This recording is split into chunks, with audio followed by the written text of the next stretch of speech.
Чи може стати чорно-білою весна? Чи буває вічний лютий? Чи знецінюються золоті слова? На жаль, Україна знає відповіді на всі ці запитання. На жаль, ці відповіді – так. Щороку, 8 травня, разом з усім цивілізованим світом ми вшановуємо кожного, хто захищав планету від нацизму у роки Другої світової війни. Мільйони втрачених життів, скалічених доль, закатованих душ і мільйони причин, щоб сказати злу ніколи знову. Ми знали ціну, яку сплатили за цю мудрість наші предки. Знали, як важливо вберегти її та передати нащадкам. Але і гадки не мали, що наше покоління буде свідком наруги над словами, що, як виявилось, є істиною далеко не для всіх. Цьогоріч ми кажемо «ніколи знову інакше». Ми чуємо «ніколи знову інакше». Це звучить болісно, жорстоко, без оклику, а зі знаком питання. Ви кажете «ніколи знову»? Розкажіть про це Україні. 24 лютого слово «ніколи» стерли. Розстріляли, розбомбили сотнями ракет о 4 ранку, якими розбудили всю Україну. Ми почули моторошні вибухи. Ми почули знову.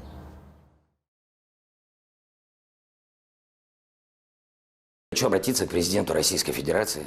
I would like to address the President of the Russian Federation, Vladimir Putin. We need to talk. Yes, we do. Let's do it. Let's discuss to whom Crimea belongs and who is not there in Donbass. Such messages to the media have been a feature of the Zelensky administration since its inception, not just in the current conflict. Владимир Владимирович, вот мы говорим, что нету противоречий таких серьезных между ЕС и Евразес. Надо время, нужна воля. Но вот так уж получилось, что Украина – это такой наглядный пример того, как одна страна в буквальном смысле разорвалась между этими двумя полюсами притяжения. В связи с этим мне просто очень любопытно, почему вы не поздравили Владимира Зеленского, когда он стал президентом?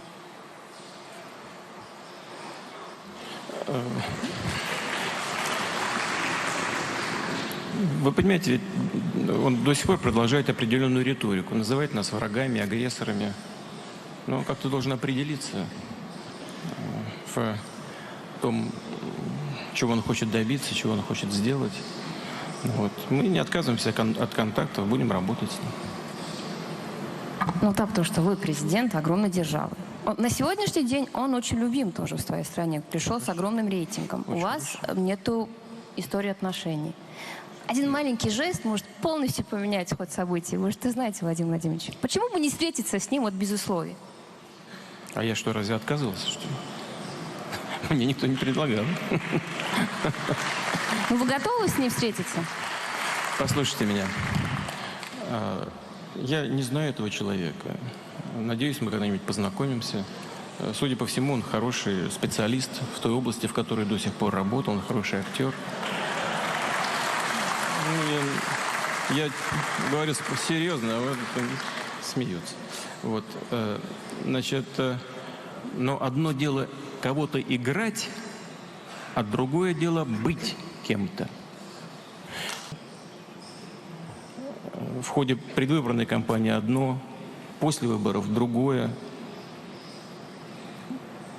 Поживем, увидим, посмотрим. Хочу еще вас... Я не говорю, что он еще ничего не сделав, уже все испортил. Нет, ну, своими высказываниями. This is an article from the Ukrainian Media Union on April 18, 2019 during the Ukrainian presidential election. The title of this article is Zelensky calls Putin enemy. Quote, Ukrainian presidential candidate Volodymyr Zelensky has called Russian President Vladimir Putin an enemy. When asked by an RBC Ukraine journalist during an interview whether Russian President Vladimir Putin is an enemy for him, Zelensky said, "Of course, he is." He also said that, if elected president, he is not going to sign the law on amnesty for the militants of the so-called Donetsk and Lugansk People's Republics. In addition, Zelensky does not believe Donbas should have a special status. In other words, Zelensky has said that if he becomes president, he will not implement the Minsk agreements. Another article from the same day states, Ukrainian presidential candidate Volodymyr Zelensky believes Ukrainians should also praise modern-day heroes, those working in art and literature, on all heroes of Ukraine. There are indisputable heroes. Stepan Bandera is a hero for a certain part of Ukrainians, and this is a normal and cool thing. He was one of those who defended the freedom of Ukraine. He said in an interview with RBC Ukraine. This suggests that far-right nationalist ideology cannot be ignored if it is to gain support in Ukraine. On July 16, 2019, Ukraine's new language law came into effect. The UNSC met the same day to discuss the new law that came into effect in Ukraine. Ukrainian is now the only official language in the country and requires its use in the public sector. This is a statement by Rosemary A. DiCarlo, Under-Secretary General for Political Affairs and Peacebuilding, United Nations Security Council, on the situation in Ukraine at its 8,575th session. We will excerpt it in this video, but the statement is so important that we will upload it in full in another video. Mr. President, today's Council meeting coincides with the coming into force of the law on ensuring the functioning of the Ukrainian language as the state language. The law, which regulates the use of Ukrainian as the sole state language in a large sphere of government functions and services, was adopted by the Verkhovna Rada on 25 April and signed into law on 15 May. While the new law has raised concerns both within and outside Ukraine, Ukrainian authorities have described it as consistent with Ukraine's constitution, particularly Article 10 dealing with state and minority languages, as well as its national legislation and international commitments. As part of its regular reporting, the UN Office of the High Commissioner for Human Rights followed the legislative process and shared with relevant authorities recommendations based on international standards.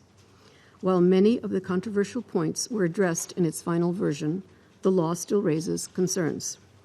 OHCHR recommends that the Ukrainian government should elaborate, as established by the language law, a law on the realization of the rights of national minorities of Ukraine to ensure a fair correlation between the protection of the rights of minorities and the preservation of the state language as a tool for integration within society.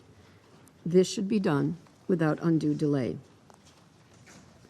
Mr. President, it is the fourth time since the beginning of 2019 that the Security Council is meeting on Ukraine.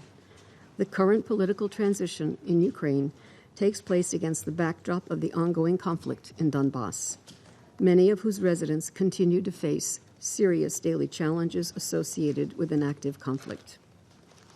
Meanwhile, the human cost of the conflict is still growing. Ordinary civilians continue to be targeted and suffer from indiscriminate shelling on a daily basis, as well as from the threat of landmines. This year alone, as of 30 June, OHCHR recorded 91 conflict-related civilian casualties, 13 killed and 78 injured. Fighting also continues to damage and disrupt civilian infrastructure. In May-June, the Donetsk filter station, which supplies clean water to some 380,000 people on both sides of the contact line, came under fire on 3 separate occasions. So far this year, water facilities have come under attack over 60 times. Schools have also come under attack 17 times, already more than in 2018. Their work must not be politicized or instrumentalized by any party. Mr. President, this Council unanimously endorsed the package of measures for the implementation of the Minsk agreements in its Resolution 2202 of 17 February 2015. In its presidential statement of 6 June 2018, the Council again unanimously reaffirmed the centrality of the Minsk agreements. And on 12 February 2019, the Council held a special session focusing on the implementation of the Minsk agreements. The United Nations expects any concerns related to the Minsk agreements to be addressed through constructive dialogue and in the existing negotiation formats, with full respect for the spirit and letter of the agreements, and with the view to implementing the Minsk agreements as a whole. The first Putin-Zelensky meeting will be at a summit in Paris on December 9, 2019. The two, along with the leaders of France and Germany, sat down at the French presidency for talks focused on reviving the nearly stalled 2015 peace agreement in eastern Ukraine.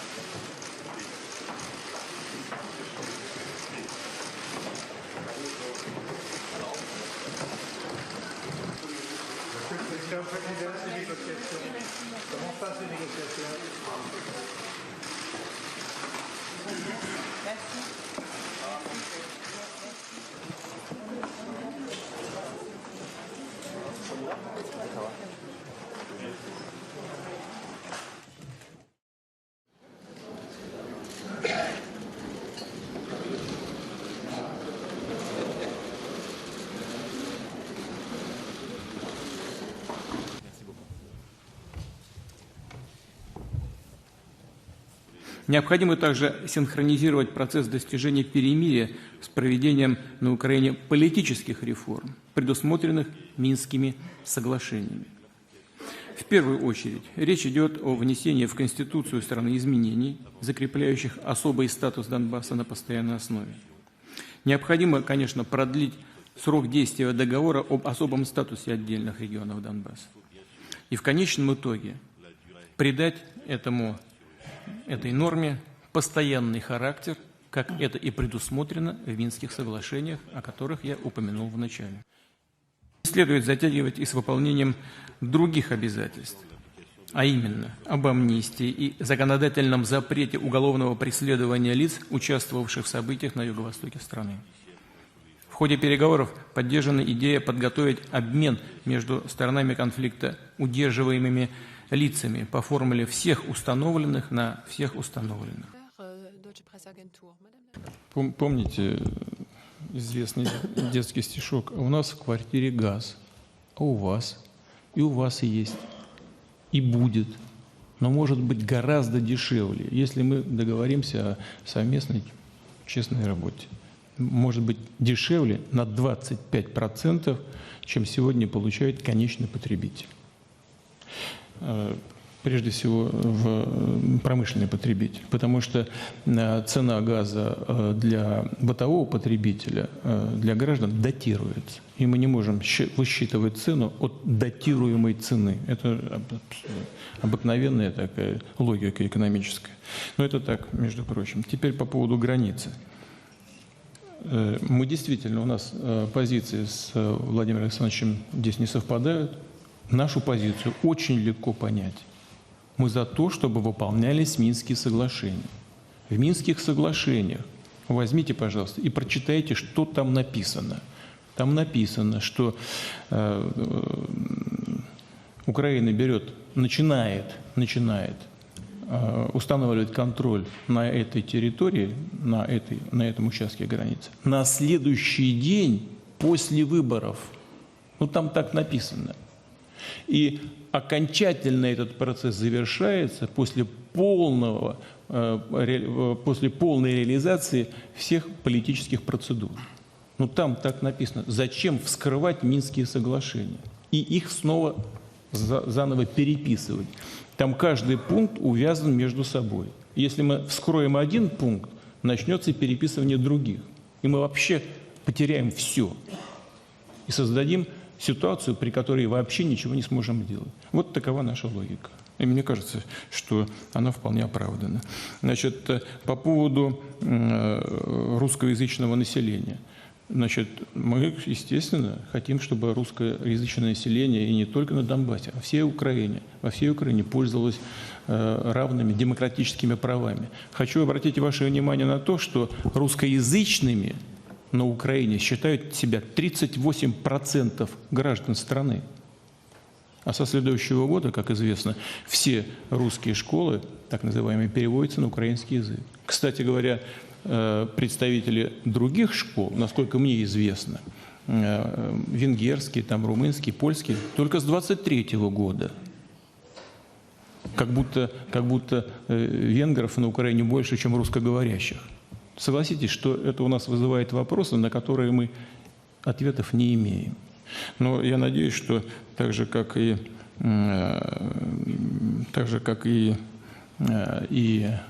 другие проблемы, пока еще не решенные, будут в центре нашего внимания. Для этого мы и соберемся через 4 месяца.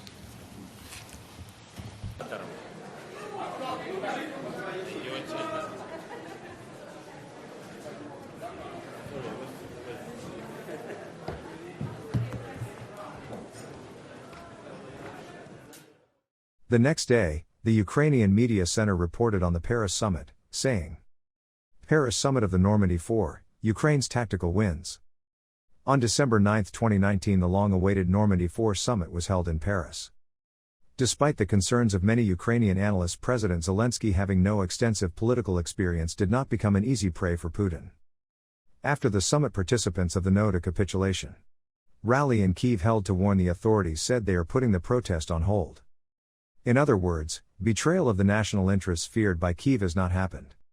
If Zelensky had promised to implement the Minsk agreements, it is easy to imagine how much of a domestic backlash there would be. Anti-Russian sentiment in the Ukrainian government is no longer theoretical. On January 16, 2020, Zelensky enacted the new language law. Russian is not even recognized as a minority language.